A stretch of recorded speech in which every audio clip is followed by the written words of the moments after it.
Hello বন্ধুরা, এটা আমার প্রথম ভিডিও। সেটা হলো বুডার নিউমোনিয়া সম্পর্কে আমি কীভাবে বিস্তারিত আলোচনা করব। এখন গরমের সময় পড়ে গেছে, বেশিরভাগ ছোট বাচ্চাতে বুডার নিউমোনিয়ার সমস্যাটা খুব বেশি দেখা যাবে। বুডার নিউমোনিয়া হলো এক ধরনের ফাঙ্গাল ডিজিজ। বেশিরভাগ কাঠের গুঁড়োই ব্যবহারের জন্য অনেক সময় বুডার নিউমোনিয়া হয়ে থাকে।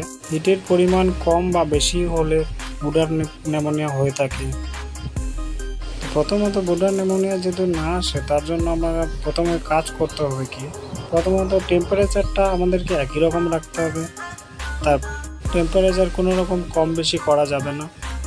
বোর্ডিংয়ের স্পেস সঠিক পরিমাণে দিতে হবে। গরমের সময় 250 থেকে 300 বাচ্চার জন্য একটা বোর্ডিং তৈরি করতে হবে। যেমন ছবিতে দেখানো হচ্ছে পিএমএল করে যে বুডার নিউমোনিয়াটা কোথায় বোঝা যাবে। বুডার নিউমোনিয়াটা বোঝার একটাই উপায়, সেটা হলো বাচ্চার ঠিক লাঞ্চের উপরে এই যে হলুদ কালার